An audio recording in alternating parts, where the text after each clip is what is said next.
तो जब हम सूरह फातिहा के अंदर ये कहते हैं कि इहदिनस सिरातल मुस्तकीम, तो हम जब इसका तर्जुमा ये करते हैं कि मुझे सीधा रास्ता दिखा या चला, तो यहाँ तक मालूम ये होता है कि हमारा मकसूद सिर्फ रास्ता है, हमारा मकसूद मंजिल नहीं। जबकि कुरान करीम का लफ्ज़ जो सिरात है वो इतना गहरा है, इतना कमाल है, इतना अजीम है कि वहाँ पर आपको पता चलेगा कि बहुत से प्रोग्राम्स में मैं पहले भी ये बता चुका हूँ कि कुरान करीम में रास्तों के लिए बहुत से अल्फाज आए हैं, जिनमें एक लफ्ज़ है तरीक, एक लफ्ज़ है सबील, एक लफ्ज़ है अ, फज, एक लफ्ज़ है नज्द, एक लफ्ज़ है सिरात। तो कुरान करीम ने रास्तों के बारे में ये जितने अल्फाज इस्तेमाल किए हैं, तो इनका फ़र्क भी कुरान करीम में बताया है कि ऐसा नहीं होता कि सिरात की जगह हम तरीक लिख दें, तरीक की जगह फज लिख दें, फज की जगह सबील लिख दें, सबील की जगह कोई और आ जाए। तो फिर इस तरह वो सारा मानी, वो सारी चीज़ें जो हैं वो अपना असर छोड़ देती। तो जब कुरान करीम में हम कहते हैं कि इहदिन सिरातल मुस्तकीम, तो हमें वो रास्ता दिखा। अब रास्ते तक हम मांग लेते हैं, लेकिन मैं ये समझता हूँ कि मोमिन अपने रब से रास्ता भी मांगता है और मंजिल भी मांगता है। अगर महज रास्ते तक की बात होती तो वो ये कहता कि इहदिना इला सिरातल मुस्तकीम, इला का लफ्ज बता देता कि ए अल्लाह हमें सीधा रास्ता दिखा, अब रास्ते तक की बात हो रही है। लेकिन कुरान तो ऐसी बात नहीं करता। कुरान तो अगर आपका हाथ थामता है तो वो अव्वल और आखिर आपका हाथ थामता है, ऐसे नहीं करता कि वो रास्ते तक आपको लेके जाए और उसके बाद आपको छोड़ दे। ऐसा नहीं। अल्लाह ने इसीलिए कुरान करीम में ये फरमाया है कि एहदिनस एहदा, हिदाया, हिदायत के ऊपर हम बात कर चुके हैं कि ये वो इख्तियारी बात होती है, एक इख्तियारी एक्शन होता है इंसान का, कि जिसमें वो मुखय्यर होता है, उसके पास ये हक हासिल होता है कि वो चाहे तो उस चीज़ को कबूल करे, चाहे चीज़ को डिनाई करे। अल्लाह ताला इंसान को किसी भी चीज़ को रद्द या कबूल करने के लिए मजबूर नहीं करता। इसीलिए अल्लाह ने फरमाया है इहदिनस सिरातल मुस्तकीम, कि हमें हिदायत दे उस सिरात की तरफ कि जो मुस्तकीम है, मुस्तकीम है। तो हम पहले तो ये बता दें कि तरीक में, सबील में, सरात में, फज में, नजद में क्या फ़र्क होता है, ताकि हमारे लिसनर्स को ये पता चल जाए कि हम जब किसी चीज़ के ऊपर बात कर रहे हैं तो उसको फिर हम उनके लिए भी आसानी हो जाए। तो सबसे पहले तो हम तरीक पर बात करेंगे। तरीक कहते हैं वो रास्ता कि जो किसी के कदमों से बना हो, यानी आपसे पहले कोई उस पर जा चुका हो। वो रास्ता कि जो इंसानी इकदाम से बना हो, या कोई भी वो रास्ता, चाहे वो हवाई भी हो, फिजा का रास्ता भी हो जिसमें हमारी फ्लाइट्स उड़ती हैं, जिसमें हमारे जहाज चलते हैं। तो एक ट्रैफिक है बाकायदा कि जिस पर उससे पहले कोई इंसान जा चुका है, वो एक तरीक है। चाहे वो आसमानों पर है, चाहे वो ज़मीन पर है, आपसे पहले किसी इंसान ने वो तरीका इख्तियार किया है, इसलिए वो तरीक है। तरीक तो वो रास्ता के जो इंसानों के अकदाम और उनके आसार से बने, उसे तरीक कहा गया है। तो अब तरीक तो ये हो गया। अब सबील कहते हैं वो राह कि जिसमें किसी किस्म की कोई रुकावट ना हो। सबील कहते हैं वो राह जिसमें किसी किस्म की रुकावट। अब ये राह जो है ये शर पर भी मबनी हो सकती है और खैर पर भी मबनी हो सकती है। ये सबील अल्लाह भी हो सकती है और सबील तागूत भी हो सकती है। तो मालूम हुआ कि कुछ शर पसंदों ने एक ऐसा निज़ाम भी बना लिया है कि जिनको रोकने वाला कोई नहीं, उसे भी वो सबील कहते हैं। और कुछ खैर वाले हैं जिन्होंने ऐसा खैर का एक निज़ाम बना लिया है कि जिसको रोकने वाला कोई नहीं, तो उनके यहाँ भी ये एक सबील इख्तियार है। तो वो रास्ता कि जो सबील है उसमें कोई किसी किस्म की रुकावट नहीं होती, वो सबील होता है। इसलिए अल्लाह ताला ने कुरान में बेशतर मकामात पर कहा है कि ये अल्लाह की सबील के आगे बंद बांधते हैं, सद्दून अन सबील अल्लाह, ये रोकते हैं सबील अल्लाह को। तो सबील जो होती है वो रास्ता जिसमें कोई किसी किस्म की रुकावट ना हो, बल्कि वो रुकावट बर्दाश्त भी ना करे, वो सबील हो, ये सबील है। अब तरीक में और सबील में ये फर्क होता है। अब सरात की तरफ जब हम जाएंगे, ये बहुत ही अहम, बहुत बड़ा लफ्ज है। और मैं समझता हूँ किसी भी मोमिन के लिए, किसी भी कुरान से मोहब्बत करने वाले या नबी करीम सल्लल्लाहु अलैहि वसल्लम से मोहब्बत करने वाले इंसान के लिए ये बहुत जरूरी है। सरात कहते हैं वो राह, वो राह। एक तो इसकी क्वालिटीज मैं आपको बताता हूँ। सरात जो होता है ये आम उमूमी रास्तों से बड़ा रास्ता होता है। ये वो रास्ता होता है कि जिसे छोटे छोटे रास्ते आकर लगते हैं। मतलब वो मेन बड़ी सड़क कि जिसे छोटी छोटी सड़कें आकर लगती हों।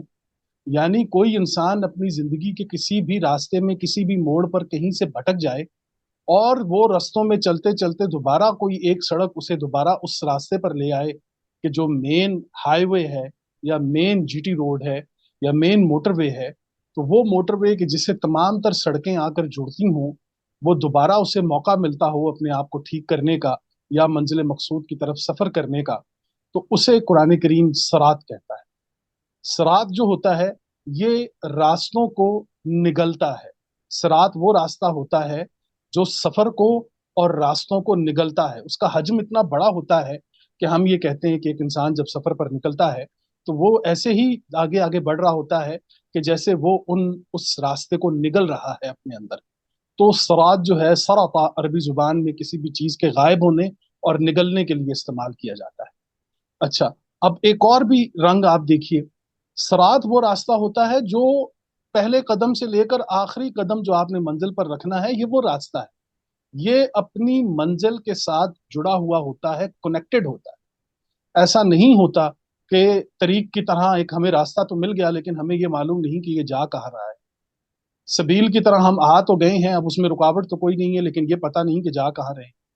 लेकिन सरात एक ऐसी चीज होती है कि जिसमें हम जब अल्लाह से सरात मांगते हैं तो सरात का मतलब ये होता है कि मुझे रास्ता मंजिल समेत चाहिए। ऐसा नहीं होगा कि मुझे सिर्फ रास्ता दिखा दिया जाए और मैं मंजिल पर ना पहुंचूं। इससे भी एक बड़ी खूबसूरत जो इसकी शक्ल आप कुरान करीम के अंदर देखेंगे सरात की, वो ये है कि सरात कहते हैं हर लम्हा आप एक ऐसे रास्ते पर हैं कि जहां हर लम्हा एक नया मंजर, एक नई हालत, एक नई मुशक्कत, एक नई मेहनत आपकी मुंतजर हो।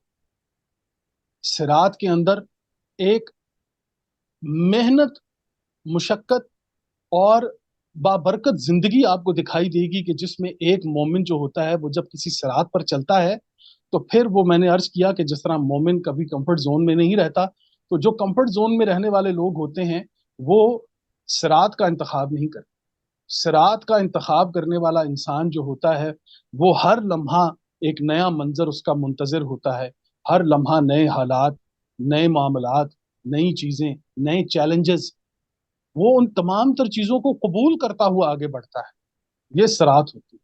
सिरात के अंदर भी आप देख लीजिए कि इंतहाई मुशक्कत आपको दिखाई देगी, जिस पर आज हम इंशाल्लाह बात करेंगे। तो सिरात की ये खूबसूरती है, एक तो वो मंजिल के साथ जुड़ी होती है। दूसरी बात, उस सिरात के अंदर हिदायत होती है, मजबूरी नहीं होती। आप किसी भी इंसान को मजबूरन सिरात पर नहीं चला सकते। आप किसी इंसान को मजबूरन तरीक पर तो लेकर जा सकते हैं, लेकिन आप मजबूरन किसी इंसान को सिरात पर नहीं लेकर जा सकते। इसी तरीके से सिरात के बाद अगला लफ्ज जो मुस्तकीम का आया है, ये भी इतना कमाल है जी कि इस्तिकामा कहते हैं।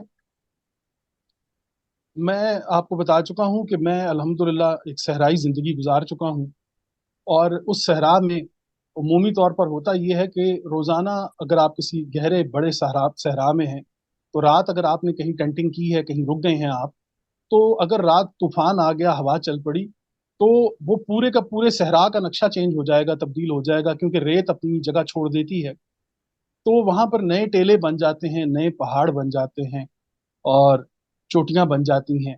तो वहां से रास्ते को नए सिरे से तलाश करना जो है वो बड़ा अहम तरीन काम होता है।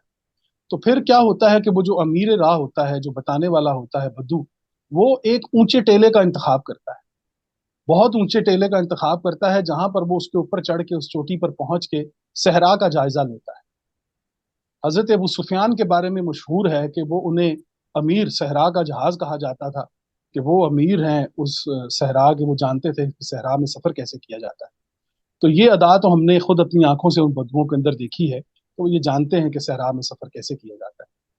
वो उस चोटी का इंतखाब इसलिए करते थे कि वो बद्दू जो है वहां से वो देख सके, सहरा का जायजा ले सके। लेकिन रेत पर चढ़ना और ऊंची चोटी पर चढ़ना उतना ही मुश्किल है जितना आज के दौर में मुश्किल है। रेत पर चलना, दौड़ना बहुत मुश्किल काम होता है, क्योंकि हर लम्हा आपका एक पाँव धंस रहा होता है, दूसरा आप निकालते हैं, आपको डबल एफर्ट करनी पड़ती है। एक तो आप ऊपर की तरफ जा रहे हैं, दूसरा आपके पाँव धंस रहे हैं, एक पाँव को निकालते हैं, दूसरा पाँव अंदर चला जाता है।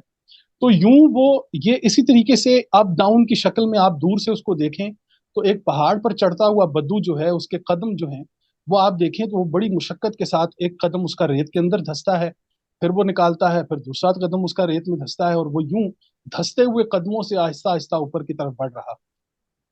कमाल ये होता है जी कि वो उसकी पूरी थकावट जो होती है वो हर लम्हा दूर हो रही होती है। उसकी बुनियादी वजह ये होती है कि वो हर लम्हा अपने आप को बुलंद महसूस करता है, वो हर लम्हा ऊंचाई की तरफ जा रहा हो। अब ये जो चीज उसको हर लम्हा ऊंचाई की तरफ और एक नया मंजर दिखा रही है, तो उसे अपनी मेहनत का नतीजा हर लम्हा हर कदम के ऊपर मिल रहा होता है। हर लम्हा हर कदम के ऊपर उसको नतीजा मिल रहा होता है। यही चीज उसे थकने नहीं देती। उमूमी तौर पर लोगों की थकावट का ताल्लुक उनको अपनी मंजिल ना नजर आने की बुनियादी वजह होती है कि उन्हें मालूम नहीं होता कि पता नहीं क्या हो रहा है, क्या कर रहे हैं। तो मोमिन जो होता है उसकी जो सिरात होती है, उसकी सिरात मुस्तकीम इसलिए होती है कि वो हर लम्हा उसको एक नए मंजिल और एक नए मंजिल और मंजर की तरफ लेकर जाता है। तो यूं वो बद्दू जो है उस पहाड़ की चोटी पर पहुंचता है। तो अब आप अंदाजा लगाइए कि सूरह फातिहा की चोटी उस पर पहुंचा है, और अब उसे उस चोटी पर पहुंचने के बाद तीन ग्रोहों का पता चल गया है कि वो सिरात अल्लज़ीना अनअमता अलैहिम। अब वो चोटी पर पहुंच के अपने दाएं तरफ देख रहा है कि वो जो ये लोग हैं जो इनाम याफ्ता हैं, इन्होंने तो बड़ा जबरदस्त ट्रैक अपना लिया है भाई, ये तो मंजिल पर चल रहे हैं। सिरात अल्लज़ीना अनअमता अलैहिम गैरुल मग़दूबि अलैहिम, एक वो लोग हैं जो गजब में आए हुए हैं, किसी तूफान के अंदर घिर गए हैं, किसी ऐसी जगह पर घिर गए हैं कि मंजिल भी नहीं है और मुसीबत ज़्यादा जिंदगी भी गुजार रहे हैं। सिरात अल्लज़ीना अनअमता अलैहिम गैरुल मग़दूबि अलैहिम वलद्दाल्लीन। और एक गिरोह तो ऐसा है कि वो बिल्कुल अपनी मंजिल से ऑपोजिट साइड पे चलता है। तो एक मोमिन जो होता है वो फातिहा की चोटी पर जब पहुंचता है तो वहां पर उसे हर हर मंजिल साफ दिखाई देती, वो अंदाजा लगा लेता है। ये वो इस्तकामत होती है, ये वो राह मुस्तकीम होती है जो एक मोमिन जिससे फायदा उठाता है। तो इहदिनस सिरातल मुस्तकीम। अब यहां से आप ये देखिए कि हम मांग रहे हैं अल्लाह से हिदायत, एक ऐसी राह की कि जिससे हमें इस्तकामत हासिल हो जाए। वो राह कि जिसमें एक्टिविटी है, वो राह जिसके अंदर जद्दोजहद है, वो राह जिसके अंदर हमें हमारी मेहनत है, मुशक्कत है, वो राह हम अल्लाह ताला से मांग रहे हैं। और उस राह में हम अपनी मर्जी से चलेंगे। अल्लाह ने हमें मजबूर नहीं किया, हमें हिदायत दी है, हम अपनी मर्जी से इसके ऊपर चलेंगे। और ये राह हमें हर लम्हा एक नई मंजिल और एक नई मंजर के साथ हमारे सामने नई नई चीज पेश करेगी। यूं हम कभी थकेंगे भी नहीं और इंशाल्लाह अपनी मंजिल की तरफ बढ़ते चले जाएंगे। तो ये होगी जी सिरात। सिरात की बात हमने की। तो पहले हमने कहा कि तरीक, सबील, सिरात। अब फज कहते हैं वो रास्ता जो तंग हो, पहाड़ी रास्ता जो कि तंग रास्ता हो। और वो तंग रास्ते जहां जहां से गुजर गुजर कर अरब लोग जो हैं वो हज के लिए आते थे, कुरान करीम में भी है फज्जन अमीक का लफ्ज आया है कि तंग रास्ते जो होते हैं उन्हें फज कहा जाता है। फज्जन अमीक, फज्जन अमीक वो रास्ता कि जो बिल्कुल तंग है, फज्जन अमीक। उसके बाद अगला रास्ता है जी नज्द। नज्द, नज्द वो रास्ता होता है कि जो जिसके अंदर हर लम्हा चढ़ाई हो, बुलंदी हो, स्ट्रेट रास्ता ना हो, बल्कि वो रास्ता कि जिसमें आप ऊपर की तरफ जा रहे हो, वो रास्ता जो आपको बुलंदी की तरफ लेकर जा रहा हो, उसे नज्द कहा जाता है। नज्द कहा जाता है। तो ये रास्तों की मुख्तलिफ अकसाम हमने आपके सामने रखी हैं ताकि पढ़ने वाले जो हैं वो इसके ऊपर सोचें, समझें। जिन जिन आयात में तरीक का लफ्ज आए, सबील का लफ्ज आए, सिरात का लफ्ज आए, फज का लफ्ज आए। इसी तरीके से इमाम भी रास्ते को कहते हैं जी, इमाम भी एक खुले रास्ते को कहते हैं जो बहुत बड़ा रास्ता हो, उसे भी लिसान अरब में इमाम को भी खुला रास्ता कहा जाता है। ये भी लिख लीजिए ताकि हमारे जो सुनने वाले हैं उनके ये काम आ सके।